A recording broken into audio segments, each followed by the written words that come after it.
Muy bien, vamos a dar inicio a la lección de hoy. La lección de hoy particularmente nos va a tomar un poquito más de tiempo que las anteriores, porque hoy vamos a ver, vamos a entrar ya en aspectos propios de temas de interpretación, y el tema de hoy es cosmovisión y cultura.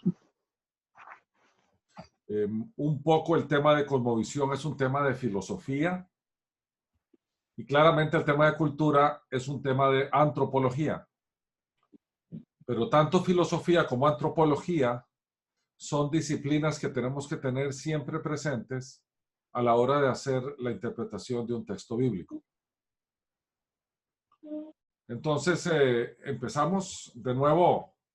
Esta lección, al igual que las demás, se encuentra en ese sitio. Voy a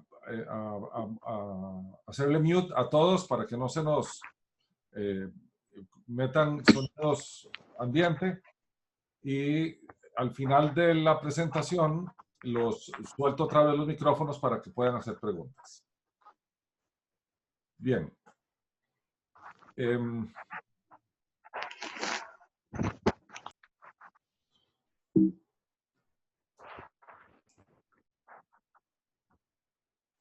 Veamos los temas primero de los contextos culturales, porque el primer reto de un intérprete bíblico es entender la cultura y la historia de las épocas en que el libro que estamos viendo fue escrito, y entender la cultura de los pueblos dentro de los cuales ese libro fue escrito.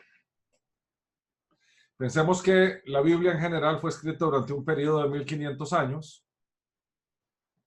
Cesó de escribirse hace 2000, por lo tanto empezó a escribirse hace 3500 años. La Biblia es una colección de libros escrita en el Oriente Medio, y tiene un estilo de aquel entonces contemplativo. Eso quiere decir que medita profundamente sobre Dios y la fe, y no es crítica. Por lo tanto, los que se acercaban a las escrituras en aquel tiempo ya se acercaban en fe. O sea, ya se acercaban entendiendo que el Dios que les estaba hablando existía y que no tenían por qué dudarlo o criticarlo. Entonces, por eso se dice que es contemplativa, porque medita profundamente sobre Dios y la fe. Por otra parte, hoy en día, en el siglo XXI, estamos en Occidente. Ese es el primer gran reto. La Biblia fue escrita en el Oriente Medio y nosotros habitamos en el Occidente. Y nosotros en el siglo XXI nos acercamos de forma reflexiva. Eso quiere decir que nos detenemos a profundizar en el significado y alentamos el pensamiento crítico. Alentar el pensamiento crítico quiere decir retar lo que estamos viendo y retar lo que estamos leyendo, e intentar darle explicaciones correctas y racionales a lo que estamos viendo, porque nosotros suponemos de antemano que la Biblia es verdad y por lo tanto resiste el reto a la verdad. A diferencia de hace 3.500 años, cuando ya se daba por sentado que la Biblia venía de Dios y había que tomarse por fe, y por lo tanto no se podía criticar o cuestionar. Entonces, la gran diferencia entre estos dos conceptos, el de hace 3.500 años, que es contemplativo, o sea, que medita profundamente en algo que da por cierto, y el reflexivo, que se detiene a profundizar en el significado de lo que ve, pero también puede cuestionarlo. Entonces, en el medio de eso nos encontramos nosotros como intérpretes. Ese es un reto tremendo, porque tenemos que construir un puente histórico y un puente cultural entre el estilo y la cultura de Oriente de hace 3.500 años y el estilo y la cultura de Occidente que es reflexivo.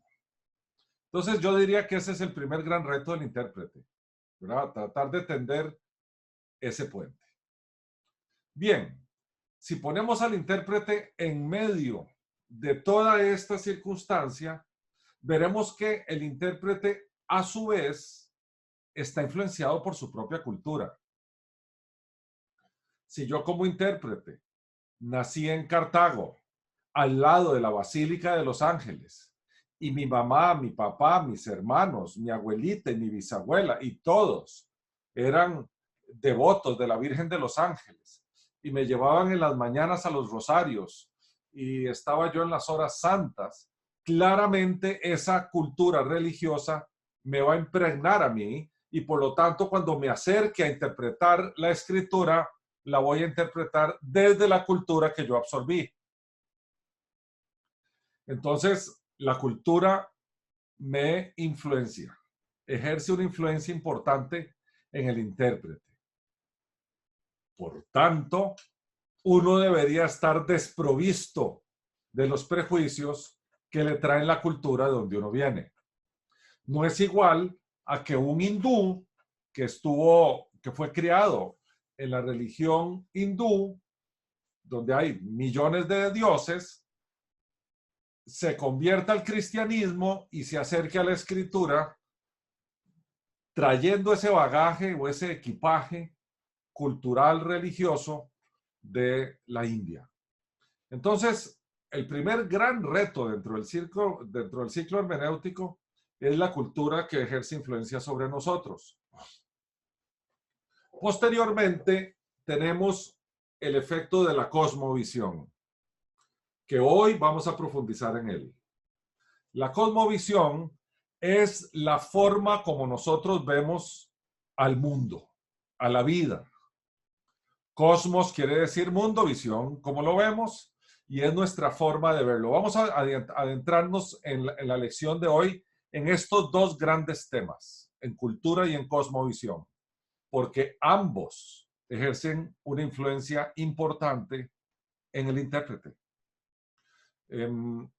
La cosmovisión se basa o uno arranca con ella a partir del concepto que uno tiene de la divinidad o ningún concepto de la divinidad como serían los ateos. O sea, el ateísmo es una cosmovisión, el teísmo es una cosmovisión y el politeísmo o el panteísmo es una cosmovisión también. No se preocupen que lo vamos a ver ahora más adelante y más profundamente.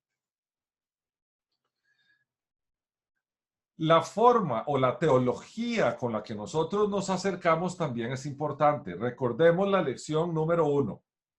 Teología quiere decir teos, Dios o divinidad, logos, conocimiento, estudio. Por tanto, la teología es la disciplina que nos lleva a estudiar, a conocer a la divinidad. Y dijimos que hay varios tipos de teología. Está la teología bíblica, está la teología católica, está la teología musulmana, etcétera, etcétera. Entonces, la forma como yo me acerco al análisis de la divinidad también va a ejercer una influencia importante en el intérprete de las escrituras. Y claramente están las escrituras. Las escrituras, ellas mismas, ejercen influencia sobre el intérprete. Ellas, y esto es un tanto problemático porque entonces uno cae en la tentación de hacer una interpretación privada de la escritura, porque este día que yo la leí, resulta que estaba pasando algo en mi vida y lo que leí me cayó de perlas para la situación que yo estaba pasando y por lo tanto hago una suposición o genero un supuesto de que cada vez que yo esté pasando algo parecido, ese texto me va a ayudar. Entonces le varío el significado al texto. Entonces todos estos temas presionan al intérprete.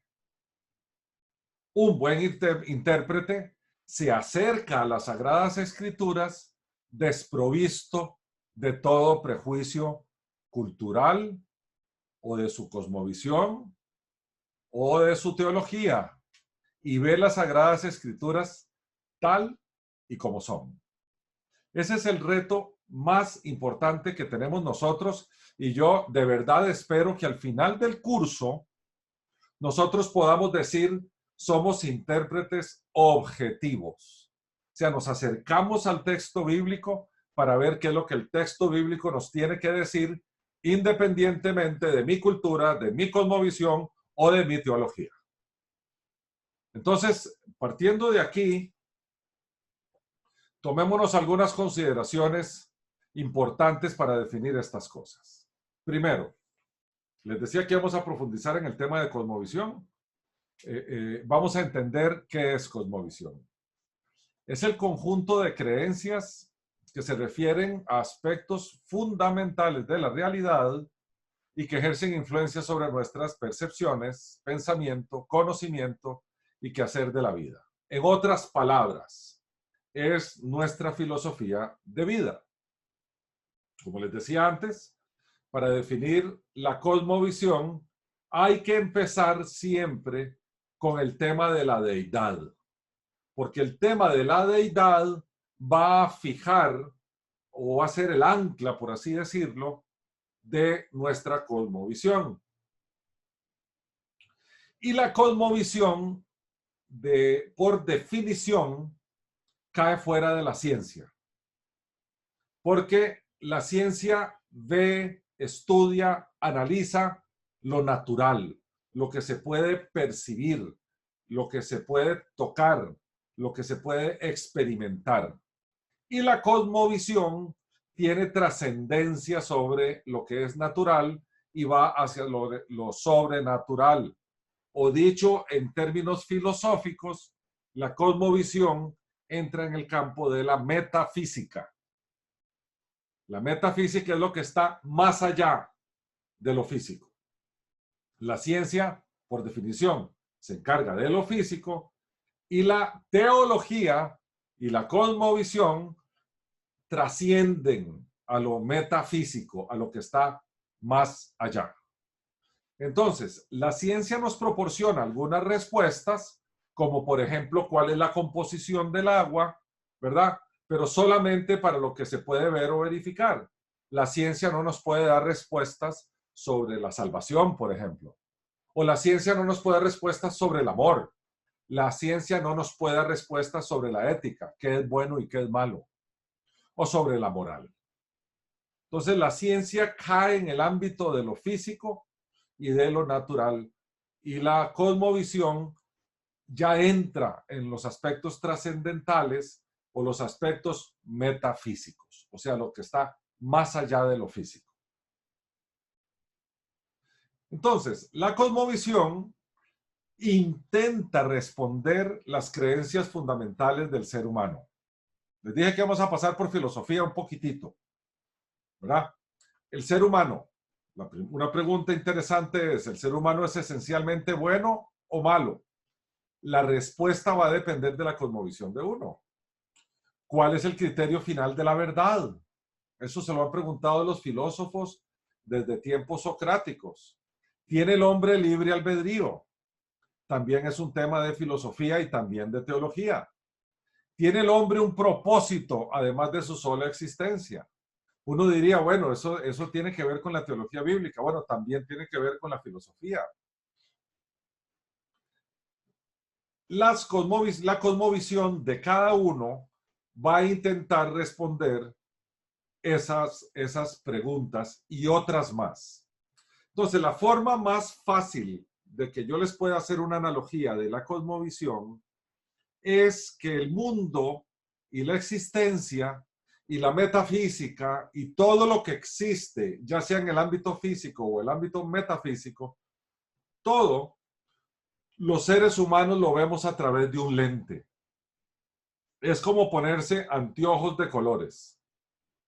Si uno se pone un anteojo rojo, vamos a ver el mundo rojo, las personas rojas, el cielo rojo, todo lo vamos a ver rojo. Si uno se pone unos anteojos azules, todo lo vamos a ver azul. Si uno se pone unos anteojos transparentes, todo lo vamos a ver como es. Por lo tanto, la cosmovisión podríamos decir que son los anteojos que nos ponemos. Entonces están los ateos que se ponen unos anteojos ateos para ver la realidad. Están los panteístas, que vamos a ver más adelante, que son más o menos se asocian las religiones orientales a ellos, que todo lo ven como si se pusieran unos anteojos azules. Todo lo ven desde esa perspectiva y todo lo analizan desde esa perspectiva. Como dice aquí la definición, una cosmovisión correcta nos da una visión apropiada y coherente de la vida tal y como ella es. La cosmovisión incorrecta produce una distorsión de la realidad y por lo tanto un desvío peligroso de la verdad. Y cuando hablamos de la verdad, estamos tocando terreno muy frágil. La segunda pregunta que tenemos ahí es, ¿cuál es el criterio final de la verdad? Y tal vez podemos tomar una definición que a mí me agrada mucho de un filósofo del siglo XVII-XVIII, un filósofo alemán que se llamaba Leibniz. Leibniz decía que la verdad es solamente una descripción de la realidad. Por lo tanto, Leibniz decía que la verdad, decir verdad absoluta es redundante. Toda verdad es absoluta, porque la verdad no depende de la percepción de cada uno, si lo que describe es la realidad. Y la realidad es solo una cosa posible, lo que es. Por tanto, si lo que yo describo es lo que es, por lo tanto estoy siendo veraz.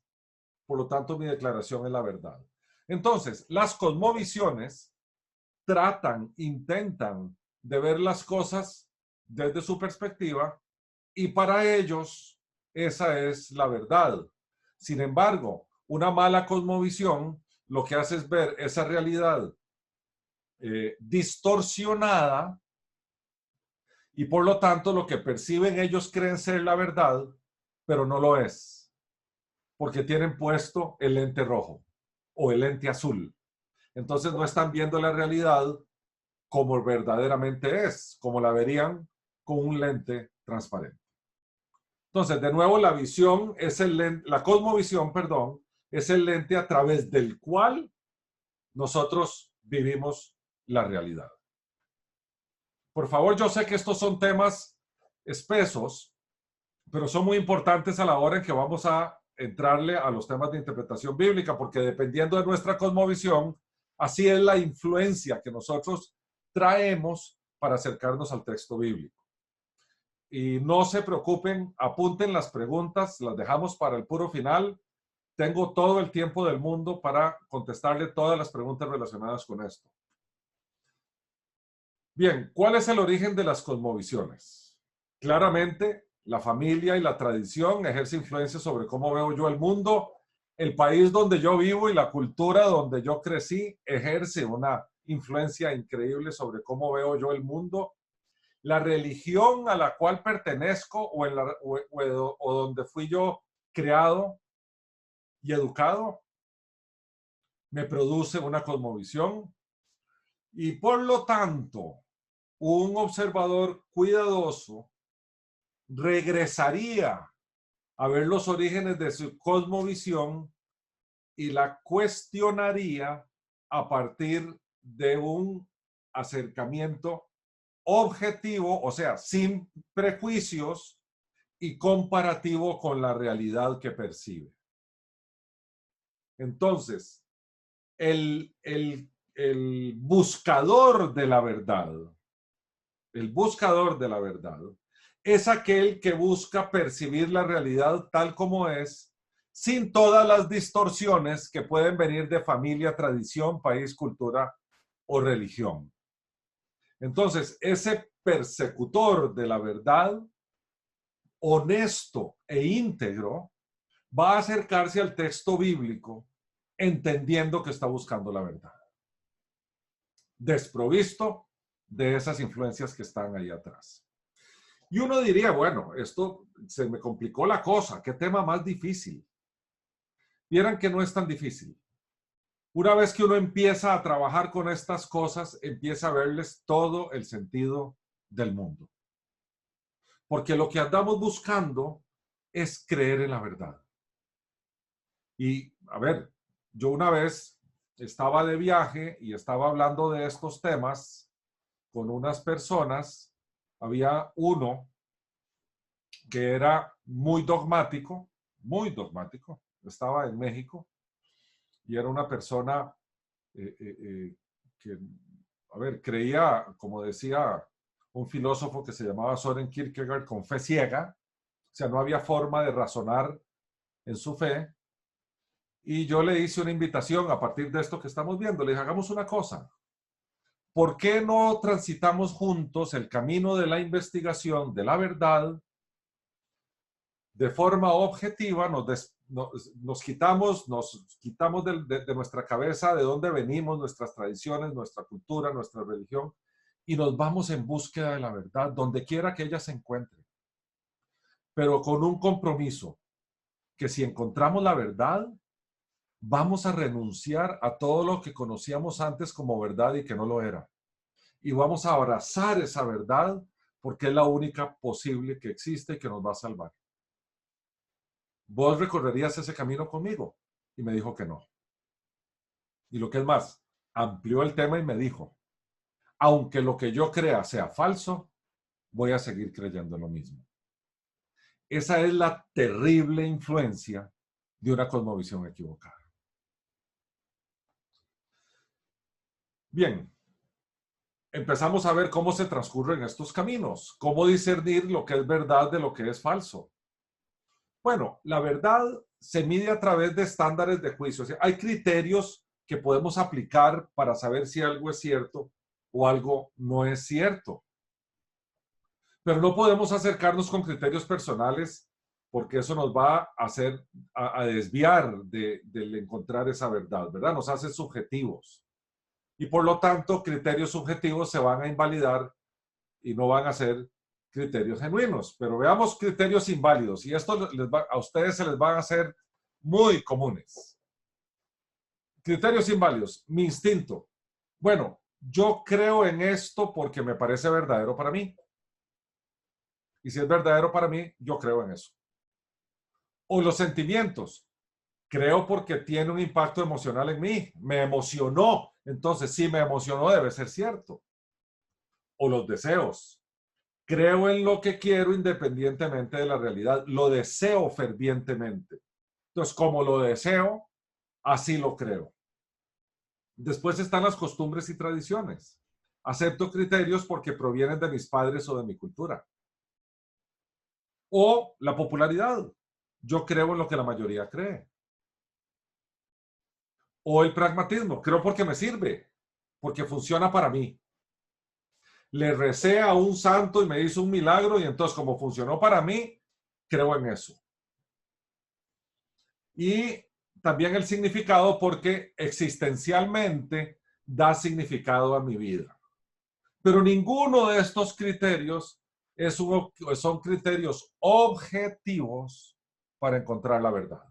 Ninguno de ellos. Entonces, ¿cómo hacemos para alinear nuestras creencias con la realidad? Bueno, observando objetivamente la realidad. Nuestras creencias deberían cumplir el cómo la realidad funciona, de forma tal que podamos alinear nuestros principios a esa línea de pensamientos. Y veamos algunos principios que son importantes. Estos principios o leyes fueron esbozados hace muchos años, 2000, vamos a ver, 2300 o 2400 años en época de Aristóteles, que es el padre de la lógica. ¿Y qué es lo que dice? Vamos a ver aquí. ¿Qué es lo que dice Aristóteles? Bueno, el primero y el principio más importante, que es como el policía que está en el rincón que evita que nosotros cometamos barbaridades, es el principio de la no contradicción. Este lo que afirma es que dos declaraciones que se contradicen entre sí no pueden ser verdad al mismo tiempo y con la misma relación. Si una de esas afirmaciones es real y es veraz, Entonces la otra es falsa. Esto suena como fácil, ¿verdad? Por ejemplo, una persona dice que Dios existe, la otra dice que no. Las dos afirmaciones no pueden estar correctas porque Dios no puede existir y no existir al mismo tiempo. ¿De qué nos sirve el principio de la no contradicción? Bueno, es muy simple. Yo no tengo que probar que todas las religiones del mundo son falsas para que se declare mi fe como la verdadera. Tengo que hacerlo a la inversa. Tengo que probar más allá de toda duda que la fe o el sistema de fe o la religión que yo tengo es veraz, es verdad y va de acuerdo con la realidad. Y si yo logro probar eso, por la ley de la no contradicción, las demás son falsas. Porque todo lo que se le opone a la verdad es falso. El otro principio es el principio de la consistencia o la coherencia lógica. Dice, la realidad no puede ser descrita solamente por declaraciones acomodadas.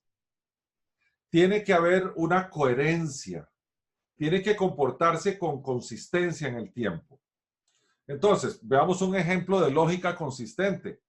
Si Pedro es mayor que Juan y Juan es mayor que Daniel, entonces Pedro es mayor que Daniel. Siempre. Eso va a ser consistentemente cierto. No hay forma alguna de que esa realidad sea cambiada. ¿Verdad? Le voy a decir otro principio que puede ser muy sencillo. Todos los seres humanos son mortales. Rolando Castro es un ser humano. Por lo tanto, Rolando Castro es mortal. Entonces ahí lo que vemos es que esos principios van a ser consistentes siempre. Sabemos que no existe un solo ser humano que no muera.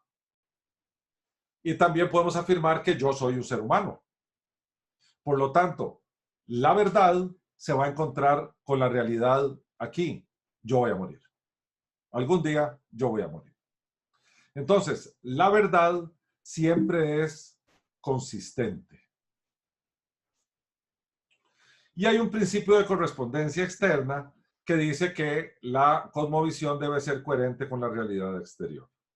O sea, no puede ser que la experiencia humana y la observación del cosmos, del mundo, del universo, de la naturaleza, vayan en contrario. Debe ser, la verdad es coherente con la ciencia, la historia, la sociología y la filosofía. O sea, yo no puedo expresar una declaración de realidad que no sea consistente con el mundo que me rodea. Por lo tanto, tiene que haber una correspondencia entre lo que me rodea y lo que yo afirmo como verdad. Bien, ahora analicemos algunos conceptos antes de analizar ya las tres grandes cosmovisiones. El punto de referencia. El punto de referencia apunta a una necesidad de un punto de referencia externo que tiene todo ser humano. Yo no puedo vivir como ser humano relativizando todo. En otras palabras, es relativo que cierto acto inmoral sea considerado como malo. Para mí es bueno. O es relativo el que haya habido una matanza en tal lugar, porque a los tipos que mataron habían hecho unos daños hace unos años atrás, y por lo tanto, si yo estoy de acuerdo, es bueno. El problema con los puntos de referencias móviles, los que no son fijos, es que me van a cambiar la ética y la moral a lo largo del tiempo. Y ustedes me van a comprender hoy, porque ya hoy nosotros tenemos temas que la gente está intentando ver como normales y que hace 50 años eran inmorales. Le voy a poner ejemplos que son muy fáciles. El sexo antes del matrimonio, hoy en día se da por sentado. Antes, hombre y mujer se guardaban para el día de su matrimonio. El matrimonio homosexual. El matrimonio homosexual hace 20 años era impensable. Era impensable que la relación homosexual, punto. Ahora, el matrimonio fue más allá, ¿verdad? Hay temas de eutanasia, hay temas de aborto que hace 40 y 50 años se veían mal. Hoy en día hay países que los aceptan con muchísima facilidad. ¿Por qué razón? Porque su punto de referencia es móvil. Relativizan todo. El, el, el punto más, vamos a poner un ejemplo de esto. Si viene un navío y va acercándose al puerto y ve un faro y el faro está emitiendo su luz, ese faro que está en tierra firme no se mueve. Es un punto de referencia para el capitán del barco que viene buscando el puerto. Si ese faro se moviera, o sea, fuera un punto de referencia móvil, este barco nunca llegaría al puerto. Imagínense que ese faro estuviera en una boya en alta mar y entonces viene el navío y ve la boya en un punto en la oscuridad y de repente vuelve a ver la boya y se movió para otro lado y vuelve a ver la boya y se movió para otro lado. El punto de referencia se me está cambiando. Entonces yo no puedo tener una ruta, un camino que me lleve a un destino donde yo quiero ir si mi punto de referencia es móvil. Versus el faro que está en tierra firme, que hace que yo sepa que la tierra firme está allá, que aquel es mi destino y por lo tanto puedo fijar mi camino. De ahí que en términos de punto de referencia, la verdad siempre es el punto de referencia y no puede ser relativa porque sería como la boya que es móvil, tiene que ser completamente absoluta, en otras palabras, que esté firme. Y esos son los conceptos morales y éticos que Dios nos da como conceptos firmes y absolutos. De ahí que en el mundo moderno, el mundo relativista, cada vez se aleja más de Dios porque no le gusta un Dios absoluto. Bien, los prejuicios. Si la cosmovisión es el punto de vista a través del cual se ve el mundo, esta debe estar desprovista de prejuicios. Y hay una ilustración muy clara que se llama la ilustración del hombre muerto. Llega un tipo y le dice a su esposa en la mañana que no puede ir a trabajar. Y la mujer le dice, ¿por qué? Y el hombre le dice, porque estoy muerto. Y la mujer le dice, ¿cómo vas a estar muerto si estás hablando conmigo? Le dice, yo estoy muerto, no puedo ir a trabajar, lo que estás viendo es una ilusión. Entonces la mujer dice, se me volvió loco. Y decide llevarlo donde el psiquiatra. Llega donde el psiquiatra y el psiquiatra le dice, ¿en qué te puedo servir? Y la mujer le dice, él cree que está muerto. Y el psiquiatra le dice, ¿cómo vas a estar muerto si estás hablando conmigo? Y el tipo le responde lo mismo. Usted está hablando con un espejismo, está hablando con una ilusión. Yo estoy muerto, yo no puedo ir a trabajar. Lo que es más, yo no necesito comer. Yo estoy muerto. Entonces el psiquiatra se le ocurre, ahí en el hospital, llevarlo al sótano donde está la morgue. Entra a la morgue y le dice, ¿usted está de acuerdo en que los muertos no sangran? Y el tipo dice, sí, los muertos no sangran. Ok, venga, y abre le quita la sábana a un cadáver, le hace un corte en un dedo y en efecto no sangra. Y se vio que el muerto no sangra, y se decía, el muerto no sangra. Deme su mano. El tipo le da la mano, el psiquiatra le punza la mano con una agujita y le sale una gotita de sangre. Y se queda el tipo viendo la sangre y dice, mira, yo estaba equivocado. Los muertos sí sangran. Ese es un ejemplo claro de cómo uno puede estar prejuiciado y tergiversar la verdad. Los prejuicios son terribles. Entonces, la realidad, nos guste o no nos guste, es independiente de todos estos prejuicios. Al final, hay 4 preguntas que debe responder toda cosmovisión y tiene que ser consistente en las 4 preguntas. A esto se le ha denominado las 4 preguntas existenciales. ¿Cuál es el origen del ser humano? ¿Cuál es el significado de la vida, o sea, el propósito? Lo cual toma en cuenta la respuesta a la primera pregunta, ¿cuál es mi origen? ¿Cómo se debe vivir, o sea, la moral y la ética? ¿Y cuál es el destino final del ser humano y qué lo determina? Esas 4 preguntas han atormentado al ser humano desde que el ser humano piensa. Las cosmovisiones que vamos a ver más adelante deben responder de forma coherente y consistente estas 4 preguntas. Hasta donde yo sé, La única cosmovisión que es la teísta responde consistentemente y coherentemente estas 4 preguntas. ¿Por qué decimos que el significado de la vida depende de la respuesta número 1? Porque si mi cosmovisión es atea y yo creo que yo vengo de un proceso evolutivo que arrancó con una ameba y por lo tanto yo soy un germen gigantesco, yo no tengo ningún propósito porque soy un accidente evolutivo. Accidente tras accidente tras accidente me ha llevado a ser quien soy. Entonces no tengo propósito. Como no tengo propósito, ¿qué importa la moral y la ética con que viva? Porque además no hay destino final. Como no tengo propósito, el día que yo dejo de existir, dejé de existir y por lo tanto no hay más allá, no hay vida más allá. Y como no hay vida más allá, no hay consecuencias de mis actos y por lo tanto mi moral y mi ética no está medida o no está apreciada por consecuencias que yo vaya a tener que vivir después de que yo me muera. Entonces ya ven como una cosmovisión me puede ejercer una influencia tan terrible en la vida que me haga responder equivocadamente a estas 4 preguntas. Una cosmovisión correcta, como decía, debe contestar esto: coherente, consistente y sin contradicciones. Como dijimos antes, la verdad describe la realidad, o sea, lo que es.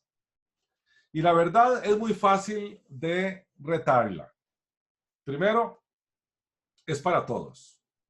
En otras palabras, como decíamos antes, es absoluta. 1 más 1 es 2, o la Tierra es redonda, en Rusia, en Estados Unidos, en Argentina o en África. El hecho de que haya gente que diga que la Tierra no es redonda no varía la verdad y la realidad de que sí lo es. O el hecho de que alguien diga que 1 más 1 no es igual a 2. No importa, 1 más 1 es igual a 2 universalmente. Entonces, la verdad es para todos. Por otra parte, la verdad es estrecha, o sea, no admite variaciones. La verdad al describir la realidad es única. 1 más 1 no va a admitir otro resultado que no sea 2. Por lo tanto, es exclusiva, es estrecha. Pese a que es universal, o sea, es para todos, a su vez es exclusiva, ¿verdad? Y lo tercero, lo que se opone a ella, es falso. En términos de las religiones dicen, los que no son cristianos, nos acusan de exclusivistas porque dicen que nosotros creemos que la única forma de salvarse es a través de Jesucristo, porque Jesucristo dice que Él es el único camino. En efecto lo es. Y en efecto somos exclusivistas. Como 1 más 1 es 2, Cristo es el Hijo de Dios hecho hombre. A ver, pero no solo nosotros somos exclusivistas. Los musulmanes dicen que solo los musulmanes se salvan y que para uno salvarse hay que ser musulmán. Pero hay que ir a probar eso. Hay que ir a demostrar y a probar que todo lo que ellos dicen es cierto, que su libro, el Corán, es invariablemente cierto. Y ya sabemos que el Corán tiene al menos una declaración que es falsa, que es que Cristo no murió en la cruz, dice el Corán. Y ya vimos en la lección anterior que hay suficientes y abundantes testimonios de que Cristo murió en la cruz. Por lo tanto, el Corán no es cierto. Nosotros demostramos en la lección pasada que lo que afirmamos es demostrable y que lo que afirmamos es veraz. Por lo tanto, si es demostrable y es veraz, y Cristo es quien dijo ser, por lo tanto, lo que Cristo dijo es veraz. Y Cristo dijo que Él es el camino, la verdad y la vida, y que nadie viene al Padre si no es por Él. Y cuando Él dijo nadie, ese nadie es universalmente exclusivo. Es nadie. Por tanto, toda cosmovisión debe cumplir con estos principios. Fundamentalmente, al ser la realidad única, o sea, lo que es, solo la cosmovisión que la explica es veraz y todas las demás son falsas. Entonces veamos algunas, veamos tres de las cosmovisiones que tal vez agrupan o aglutinan las religiones del mundo. Alguien podría decir que son más, pero yo creo que podemos agruparlas en tres grandes cosmovisiones. Empecemos por el teísmo. El teísmo afirma que hay un Dios que es eterno, que no es creado, que creó todas las cosas. O sea, el teísmo lo que propone o lo que postula es que Dios ha existido siempre y que Dios decidió crear el universo con todo lo que hay en él. Por lo tanto, creador y creación son separados. Porque Dios existió en la eternidad pasada, una eternidad sin la creación, hasta que un día decide crear el universo. Entonces son dos entes separados, creador y creación. Y hay tres religiones que son claramente teístas. El judaísmo, que afirma que hay un solo Dios, que es el Yahvé. El Islam, que habla que solo hay un solo Dios, que es Alá. Y nosotros los cristianos, que en nuestro monoteísmo, o sea, que pensamos que solo hay un solo Dios, ¿verdad? Que es nuestro Dios, el Dios de la Biblia. Y las tres religiones, judaísmo, islam y cristianismo, entendemos, y ahí está la cajita, esa cajita, adentro de la cajita, como verán, está el ser humano y está el universo. Entendemos que Dios creó todo lo que está en esa cajita, pero Dios está aparte de la cajita. Dios no se creó a sí mismo, sino que Dios creó todo lo demás. Dios lo creó todo. Ese es el principio básico que separa nuestra cosmovisión teísta de todas las demás. Ahora veamos el panteísmo. El panteísmo afirma que todo es uno. Pan uno, teos Dios. Que no hay lógica, creador y creación, que son una sola cosa. O sea, son esas religiones, el budismo, todas las religiones orientales, y la nueva era, que es un extracto de las religiones orientales traídas a Occidente, lo que afirman es que hay una sola cosa, que divinidad y creación son uno. Por eso está representado en la cajita con el universo, el hombre y su Dios adentro de la cajita. Y ese Dios no lo personalizan, sino que es una energía, y cada persona, cada ser humano es Dios, es un pedazo de Dios, es un pedacito de Dios, y Dios es el todo. A eso se le llama panteísmo. Y finalmente tenemos los ateos. Los ateos postulan que no hay Dios, que todo proviene del azar y del caos, que no hay un orden preestablecido, que todo es materia y movimiento, no hay unidad, solo diversidad. Esto, voy a detenerme un minutito aquí con este concepto. Universo. Universo quiere decir que es un ente con diversidad de planetas y de estrellas y cosas, ¿verdad? Entonces se llama unidad y diversidad. De ahí viene la palabra universidad también. Es una institución que tiene una diversidad de carreras. Nosotros decimos que es la creación es unidad y diversidad, porque es una sola cosa creada por Dios, pero adentro tiene diversidad de objetos y de entidades. Entonces, lo que dicen los ateos es que esa diversidad está chocando constantemente para crear más vida de forma casual. Y es aquí donde está contenida la famosa hipótesis de la evolución de Charles Darwin. Y hemos querido separar en tres tipos de ateos, dependiendo de cómo el ateo se comporta en el mundo de hoy. Le hemos llamado al que es beligerante, peleador, insultante, le hemos llamado teofóbico, o sea, tiene una fobia a Dios y a todo lo que representa a Dios y a todo el que cree en Dios. Nos considera tontos, nos considera ignorantes y es un tipo beligerante. Está el agnóstico, que es el que dice, todavía no tengo suficiente evidencia para creer en Dios, por lo tanto no creo en Dios, pero tampoco dejo de creer. Entonces es un tanto indiferente. Es como un no me importa. Y finalmente está el ateo pasivo, que claramente no cree que existe un Dios, pero que tampoco es un tipo beligerante que anda peleando contra los cristianos o contra cualquiera que esboza algún tipo de religión. Y dentro de eso, aquí pusimos a la derecha, los antiteístas, los agnósticos, están los escépticos que dicen, convénzame porque no creo.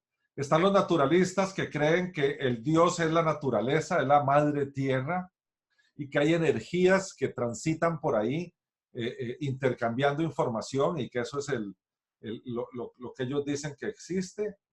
Y claramente están los movimientos humanistas del siglo XX que dicen que Dios no existe porque no aceptan que el ser humano no sea libre. Dicen que el ser humano es completamente libre y si existiera un Dios no lo sería, porque ese Dios estaría constantemente vigilando y supervisando al ser humano, porque ese Dios lo vería todo y ese Dios lo juzgaría todo. Y por lo tanto, el ser humano es completamente libre y para que el ser humano sea completamente libre, es imposible que haya un Dios, porque entonces no lo haría libre. Entonces, básicamente, estas son las tres cosmovisiones en las cuales nosotros podemos, ¿cómo se llama? Agrupar o aglutinar básicamente todas las creencias que hay en el mundo. Ahí abajito está un estudio bíblico que nosotros tenemos publicado que en el archivo que ustedes van a bajar de la presentación, si le dan clic a ese estudio bíblico, les sale el estudio bíblico que se llama Cosmovisión Cristiana. Y eso es un detalle, es un doble clic a el teísmo cristiano. Y es como nosotros los cristianos, desde la escritura, vemos el mundo. O también pueden accederlo por el website nuestro, ¿verdad? Unánimes.org. Ahí van a la pestañita de estudios bíblicos, buscan en estudios bíblicos el curso de maestros y ahí en Cosmovisión Cristiana está ese estudio que también lo pueden bajar. O le dan clic ahí a donde está el estudiecillo y eso también lo lleva allá.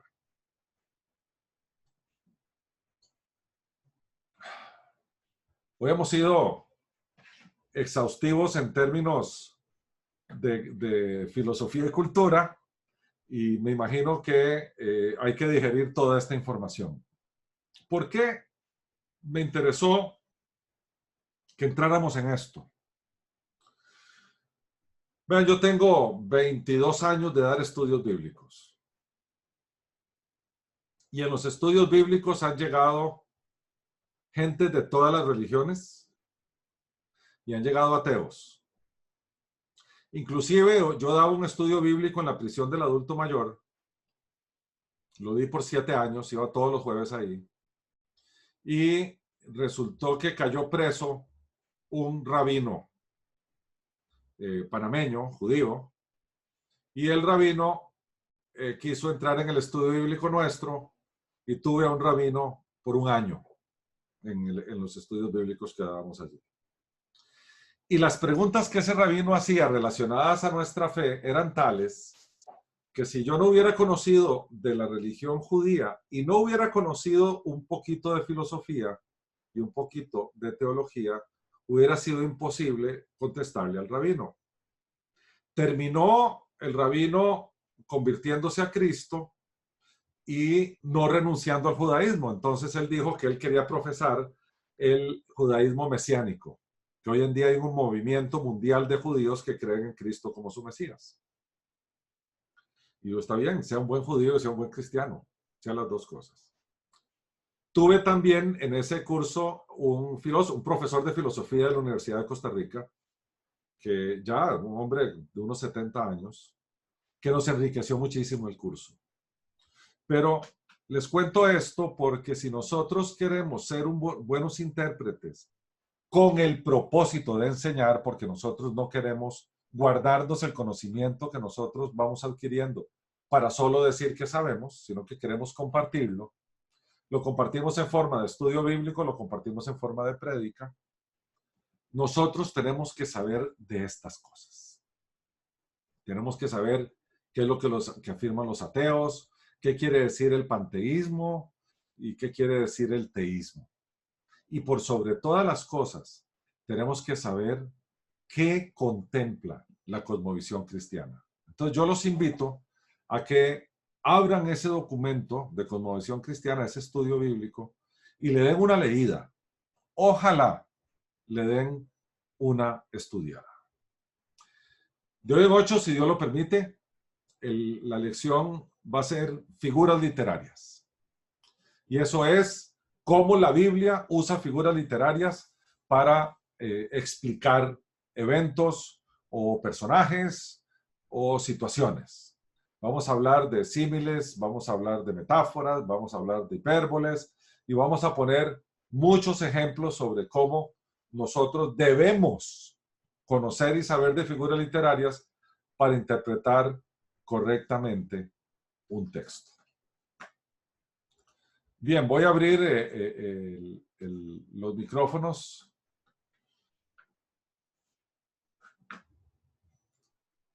Por si tienen preguntas. Ok, ahora sí, ya. No sé si tienen muchas preguntas, si estuvo muy densa la lección de hoy. Don Rolando, buenas noches. Buenas noches, ¿quién habla? Javier Donato, don Rolando. Adelante. Don Rolando, una consulta nada más. Al principio usted daba que dependiendo del estado de ánimo, cuando uno lee las escrituras, uno puede interpretar conforme al estado de ánimo de uno, ¿sí o no? Sí, eso es peligrosísimo. ¿Eso fue lo que le entendí? Sí, claro. Ok, pero vamos a ver, el Espíritu Santo a nosotros se nos revela, ¿verdad? Conforme escuchamos la palabra. Y entonces uno puede malinterpretar porque muchas veces yo he escuchado, digamos, estudios o he escuchado prédicas donde un pastor lee un pasaje y lo interpreta de una manera y otro pastor lee ese pasaje y lo interpreta de otra manera y así sucesivamente. ¿Qué es lo que sucede con uno cuando uno lee la palabra y uno interpreta, bueno, con conocimiento de lo que uno está leyendo, pero uno interpreta lo que le revela a uno? Eso es donde está mi duda. Sí, bien.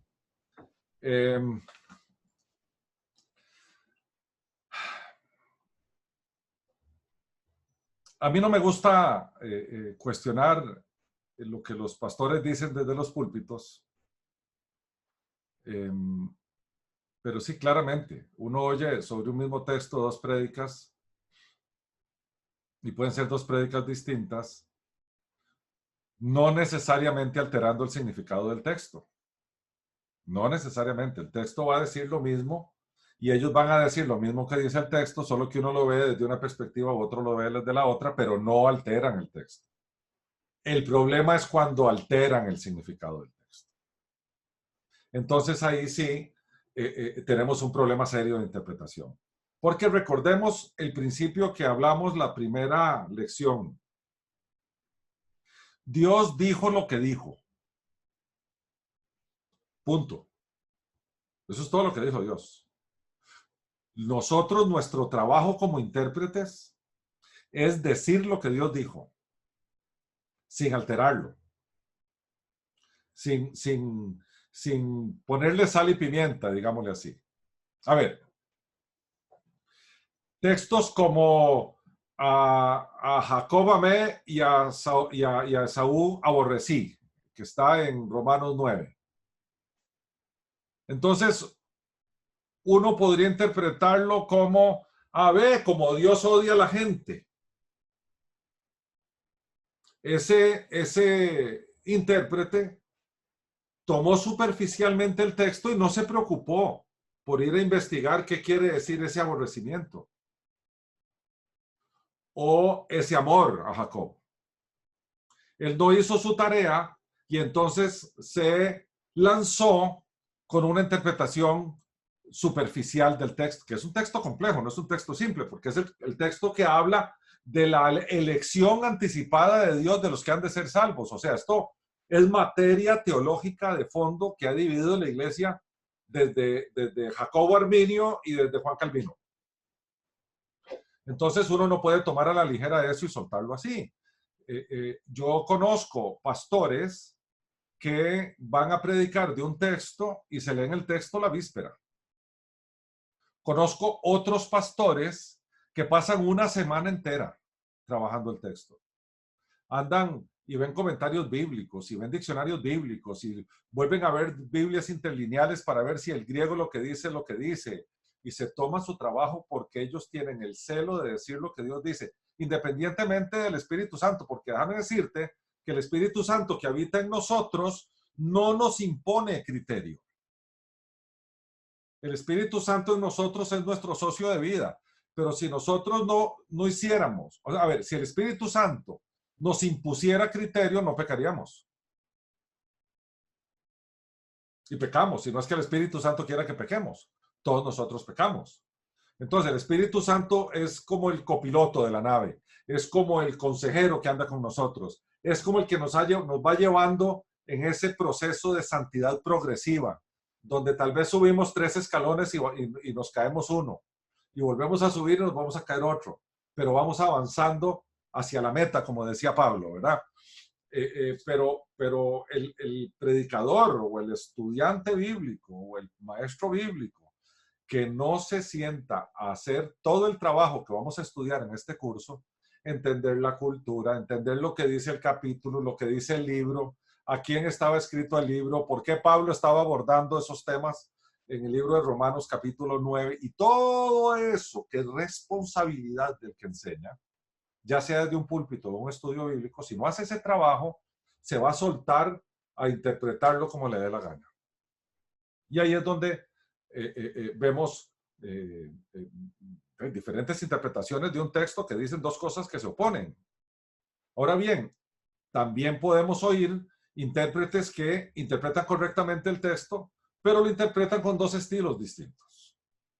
Por ejemplo, cuando Jesús dijo, venid a mí los que estáis trabajados y cargados, que yo os haré descansar, hay uno que podría decir, lo que quiere Jesús es que pongas tus cargas sobre él, entendiendo que va a poner un yugo. No es que vos vas a ser completamente libre. Jesús dijo, mi yugo es fácil y ligera mi carga.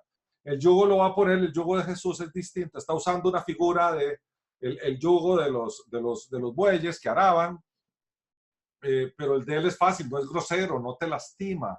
Y la carga que te va a poner para jalar es ligerita, porque lo que él quiere es que vos pongas tus cargas sobre él. Ese es un predicador. El otro podría decir, no, lo que Jesús, el otro hizo un estudio exegético y dice, lo que Jesús estaba afirmando es que en aquellos tiempos los mercados estaban en el centro de los pueblos y las casas estaban en círculos concéntricos al mercado y como no habían refrigeradoras, entonces había que ir a hacer la compra todos los días. Y entonces los mercaderes tenían cargadores, que eran esclavos cargadores que les pagaban una cochinada de plata por cargar. Y entonces, como los mercaderes eran bandidos y querían pagar lo menos posible, al pobre cargador no le ponían la carga solo de una casa, sino que se esperaban a que hubieran 3 o 4 señoras que llegaron a comprar y los cargaban de cosas. Entonces ellos iban inclinados y les iban fregando la columna y terminaban siendo jorobados con toda esa carga que llevaban encima. Jesús, viendo el ejemplo de los cargadores de los mercados, decían, venid a mí los que estáis cargados y trabajados, que yo os haré descansar. Yo soy un mejor amo, dice el Señor. El amo que tienes hoy, que es el diablo, te tiene cargado, recargado, excesivamente cargado. Yo no, yo soy un mejor amo. Yo voy a ponerte una carga liviana y mi yugo va a ser fácil. Entonces, uno se tomó el trabajo de hacer la exégesis, el otro no, pero dijeron lo mismo. ¿Me explico? Entonces, dos predicadores dijeron lo mismo. Uno dijo, Jesús te quiere llevar tus cargas, el otro explicó el porqué y dónde Jesús tomó la analogía, pero dijeron lo mismo del texto. A diferencia de otro que no hizo su trabajo y pudo haber dicho otra cosa. Entonces, eso es en cuanto a predicadores y maestros bíblicos. A lo que yo me refería al principio era más bien que uno empieza a leer un texto bíblico y en vez de tomarse la tarea de entender lo que Dios está diciendo, ese día mi estado de ánimo estaba de cierta manera y yo quiero entender el texto de otra forma. Es a eso a lo que yo me refería. Entonces, voy a acercarme al texto bíblico prejuiciado por mis emociones. Y uno siempre tiene que tener cuidado de acercarse al texto solo para escuchar a Dios libre de prejuicios. A eso es a lo que yo me refería. Gracias. Mucho gusto. Don Rolando. Sí, adelante. Ese link que dejas ahí para estudiarlo, habla también o menciona sobre, es que sí me llamó la atención de esto, de que hablaste de la filosofía y lo que es la creencia del judaísmo, para uno tener conocimiento sobre esas cosas, porque yo te soy sincera, yo digamos, ahorita que me quiero meter de lleno en todo esto, sí quisiera saber de dónde o qué fuente o algo seguro en el cual uno pueda estudiar, ¿verdad? Para, no sé, para tener ese refuerzo ahí, o como sabemos que hay muchas personas que siempre te vas a topar con personas y dicen, ¿y cuál es su fuente? ¿Y qué es lo que te hace decir confiadamente de que las cosas son así como está en la palabra? Porque como muchas personas dicen también, de esos son escritos por hombres, ¿verdad? Y no tienen el entendimiento de que fue inspiración de Dios. Muy bien. Dos recomendaciones. El link que está ahí es de Cosmovisión Cristiana, pero en el link que yo les pongo siempre al principio que dice unánimes/presentaciones, ahí hay un curso que se llama Curso de Apologética. Yo voy a sugerirle a Edgar que una vez terminado este curso de interpretación bíblica, el siguiente que demos sea de apologética. Ese de apologética es mucho más largo, porque el de apologética trata de la defensa de la fe. Y la apologética defiende la fe no desde la teología, sino desde la filosofía. Y eso es lo que nos sirve para enfrentarnos a toda clase de preguntas que tenga cualquier persona de cualquier religión o que sea ateo. Y empezamos a ver, a analizar nuestro cristianismo paso por paso, desde los argumentos que demuestran que Dios existe, para empezar. He usado algo de ese curso en el curso que estamos dando, el pasado, que demostramos las evidencias del Antiguo y el Nuevo Testamento. Esa filmina que ustedes vieron forma parte del curso de apologética. En el curso de apologética analizamos las sectas y las religiones con detalle, qué creen ellos, cuáles son sus libros sagrados, cuáles son sus profetas, con mucho detalle, tanto a los judíos como a los musulmanes. En sectas analizamos los mormones, los testigos de Jehová, y lo que hacemos es preparar al maestro a enfrentarse con cualquier tipo de público. Es un curso mucho más profundo, y tal vez en las primeras 4 o 5 lecciones es de mucha filosofía. Lo que vimos de Cosmovisión hoy, esas filminas tal cual son del curso de apologética. Okay, entonces, muchas gracias. Si quiere adelantarse puede ir ahí porque el curso está completito ahí en ese link, ¿verdad? Okay, muchas gracias. Ojalá yo pueda convencer a los del Instituto Bíblico que me dejen dar ese curso en línea, porque es de ojalá, porque claro. Es genial, como yo le dije a don Edgar y también se lo dije a don Alberto, que muchas gracias porque este curso virtual es genial y es muy enriquecedor, la verdad. Y de ahí, digamos, a veces uno viene tarde del trabajo, ¿verdad? Pero queda ahí la clase grabada y uno se puede estar metiendo y estarlo escuchando una y otra vez para irse alimentando y aprendiendo más sobre esto. Muy bien. ¿Alguna otra pregunta? Sí, don Rolando, con respecto a entrar al estudio de la palabra sin prejuicios, Sí. es algo realmente difícil, ¿verdad? Estuve en un curso, en un seminario, y estábamos estudiando el rol de la mujer en el Antiguo Testamento, y yo tenía un compañero que siempre saltaba de la silla diciendo, es que eso es demasiado machista, es que no puedo soportar eso. Pero entonces podríamos decir que una forma de entrar sin prejuicios es...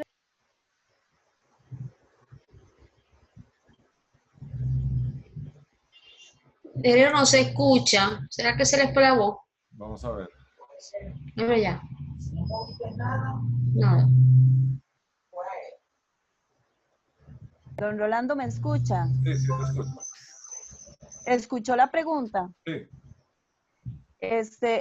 Podríamos decir que una forma de deshacernos de los prejuicios es realizar un correcto estudio, porque no es nada más una cosa de decir, ah, bueno, voy a entrar sin mis prejuicios, ¿verdad? Es más que nada como ir siguiendo los pasos a dar, ¿verdad? Del estudio de la cultura, del momento histórico, qué sé yo. Sí, ok.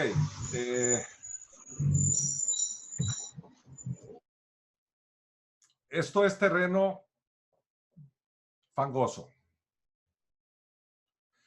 Porque yo me acuerdo que estaba dando yo un estudio sobre el matrimonio y el divorcio, visto desde la fe bíblica, y alguien me hizo una pregunta sobre el matrimonio homosexual y yo le respondí desde la Biblia, y alguien dijo, me suena que ustedes son un grupo homofóbico. En una ocasión, en una prédica que estaba dando yo allá en Alajuelita, después un amigo mío me dijo, ¿cómo dijiste eso? Yo les dije, vean, si quieren etiquetarme como homofóbico, yo no tengo el menor problema, porque yo solo favorezco la familia tradicional que la Biblia dice que es la familia donde es el hombre, la mujer y los hijos, y se acabó. No hay otra familia posible, por lo tanto, si quieren etiquetarme de homofóbico, etiquétenme de homofóbico. Pero la verdad es que yo no tengo fobia a ningún hombre, y eso es lo que homofóbico quiere decir, fobia a hombres. Yo no tengo ninguna fobia, yo no odio a los homosexuales, ni les deseo mal a ellos. Lo único que digo es que es pecado. Y la Biblia no me dice que es un peor pecado que el del adúltero.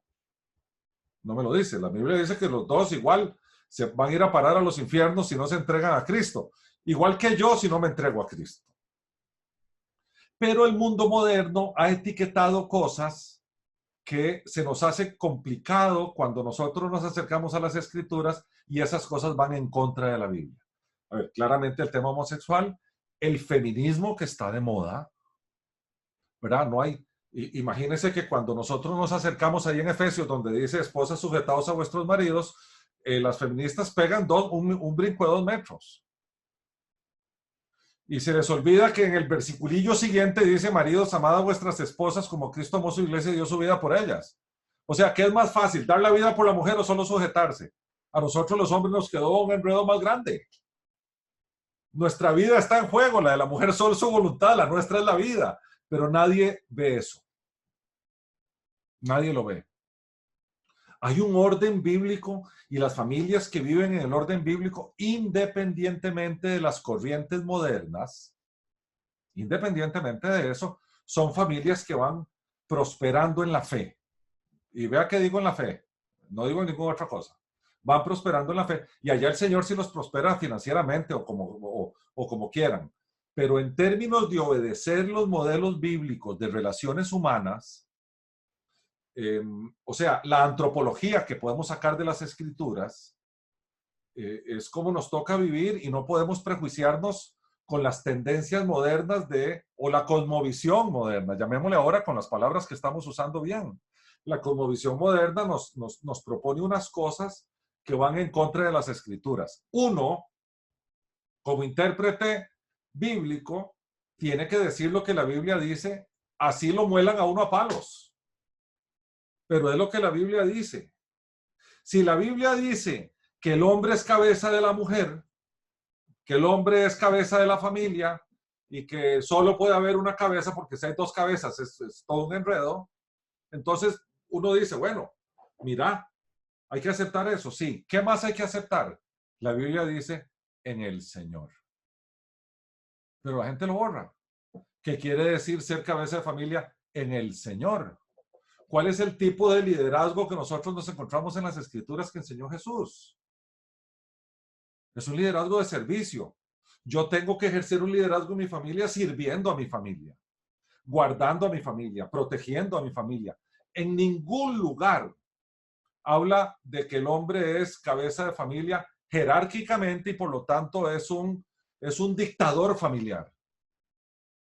Si fuera así, Cristo hubiera sido un dictador y Cristo el ejemplo que nos dio fue de servicio. Por lo tanto, el que el hombre sea cabeza de la familia, lo que habla es que el hombre es imagínense qué clase de contradicción es esta. El hombre es el servidor más alto de la familia, es el que tiene más obligación de servicio. Dice que la mujer es la ayuda idónea, es el vaso frágil. El Señor, el marido la guarda, la protege, la chinea. Hace, como le decía yo a mi esposa hace poquito, la misión o la forma o la razón de ser del hombre en términos de familia es hacer que su esposa esté bien. En modo alguno es el jefe de la esposa y el jerarca que le dice, vaya, traiga, lleve, ponga, quite. Porque no es un liderazgo autoritario. Es el liderazgo que Cristo nos enseñó, que es un liderazgo de servicio. Entonces, le decía yo a una feminista no hace mucho, imagínate vos que mi mujer se sujeta a mí. ¿Cómo no se va a sujetar a mí si yo soy el que la sirve? La mujer está fascinada. Por supuesto que se sujeta. Se sujeta porque yo le sirvo. Y a la inversa. También la negación más alta que puede hacer uno es morir por la persona. Al decir mujeres sujétese a sus maridos, es mujer, niéguese a sí misma en favor de su marido. Y al decirle a los hombres, usted tiene que estar dispuesto a morir por su esposa, es también una autonegación en favor de ella. Por lo tanto, vemos un matrimonio equilibrado desde las Escrituras, donde unos con otros se sirven y se autoniegan en favor del otro. Es una relación ideal matrimonial. Esos matrimonios son a prueba de bala. Esos matrimonios no se divorcian nunca, porque tienen como misión de vida satisfacer, servir, amar a la otra persona independientemente de la respuesta que reciba. Usted le dice esto a una feminista y lo fusilan. Pero hay que decirlo. No hay otra, porque hoy en día las relaciones interpersonales son relaciones egoístas y si vos no me servís, te dejo mañana en la mañana. Y si vos no me haces feliz, pregúntele a cualquier pareja que se va a casar, ¿por qué se va a casar? Y el otro le dice, porque aquel me hace feliz. Entonces están casando egoístamente. Y esos matrimonios no llegan a ninguna parte. Ahora, eso es la tendencia moderna. Nosotros tenemos el modelo bíblico. ¿Cuál es el que nosotros vamos a enseñar? El modelo bíblico. El que no le gusta, no le gustó, pero eso es lo que Dios dice. Rolando. Así Sí. es. Buenísimo eso, ¿no?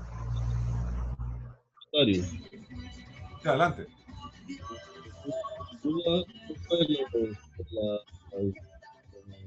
No te escucho bien. Sin duda, una de las barreras más grandes es la del idioma. La del idioma. La del idioma, la del hebreo y la del griego. Sí. Especialmente la del griego. Entonces, me imagino que eso entra dentro de la que ya vimos.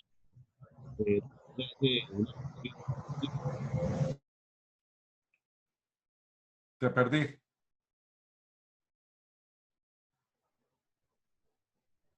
¿Aló? Nos caímos todos.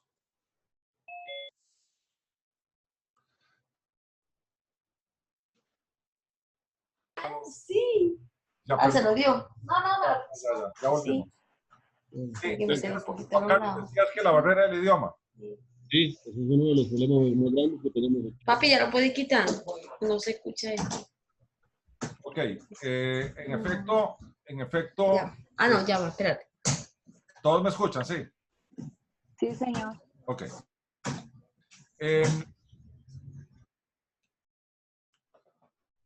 La Biblia no puede ser traducida literalmente, porque tanto el hebreo como el griego en que fue escrita son lenguas muertas y gramaticalmente son distintas al español. Entonces los traductores, y eso es parte de la hermenéutica, los traductores usan técnicas y se filtran y todo para tratar de sacar el significado del texto y ponerlo en nuestro idioma. Algunos son mejores que otros, por eso hay varias versiones de la Biblia y vamos a ver más adelante que los intérpretes responsables tenemos 2 o 3 versiones distintas enfrente para hacer una interpretación correcta. Pero sí, los lenguajes originales son complejos. También vamos a ver más adelante, cuando veamos los recursos que tenemos a mano para hacer una correcta interpretación, que hay Biblias que se llaman interlineales. Las Biblias interlineales traen en una línea el texto en el idioma original y aquí abajito la traducción literal de cada uno de los caracteres del texto en original traducido al español. Entonces podemos ir pegaditos, griego-español o hebreo-español, leyendo un versículo bíblico si tuviéramos alguna duda. Yo creo que uno tiene que recurrir a los lenguajes originales cuando vemos que hay en 2 o 3 versiones que tenemos de la Biblia, hay diferencias sustanciales en la interpretación. Cuando hay eso, uno va y le da una mirada a la Biblia interlineal para entender lo que en el griego original quería decir una u otra palabra. Yo les tengo un ejemplo, eso está mucho más adelante, creo que está en la lección 10, debe estar, lección 10 u 11. Les tengo muestras de todos estos recursos e inclusive les tengo muestras de una Biblia interlineal, de una palabra que las Biblias modernas no quieren usar, salvo aquellas que son más apegadas al texto, que usó Pablo cuando en Filipenses, Pablo decía que a todo había renunciado y que todo lo daba, y el texto que usa la Reina Valera dice basura, todo lo doy por basura por Cristo. Y en realidad el texto original en griego, la palabra se refiere a excremento. Pero imagínense qué escándalo sería que las Biblias digan eso. Bueno, hay algunas Biblias que son fieles a lo que escribió el autor y pone la palabra. Entonces, cuando uno se encuentra eso, uno tiene que ver las diferentes versiones de la Biblia, irse para las interlineales, a ver qué es lo que quería decir en el original y uno tomar la decisión. Porque es una decisión interesante. Yo no sé si uno quiere editar la Biblia y decirle a Dios no debió haberse escrito eso, ¿verdad? Eso es muy complejo. Yo no lo haría, ¿verdad? Pero sí, el tema del idioma lo podemos resolver con 2 o 3 versiones distintas viendo el mismo texto. ¿Sí? ¿Algo más? Bueno, hasta aquí la lección de hoy. Ha estado bien entretenida y bien movidita. Muchas gracias a todos ustedes. Hoy mismo voy a subirles el video a YouTube y voy a intentar, aprovechando que son las 8:22, mira, nos fuimos casi hora y media. Voy a intentar también mandarles el link de la tarea. A todos mis bendiciones y mil gracias. Buenas noches. Muchas gracias. Buenas noches. Gracias, gracias. Gracias.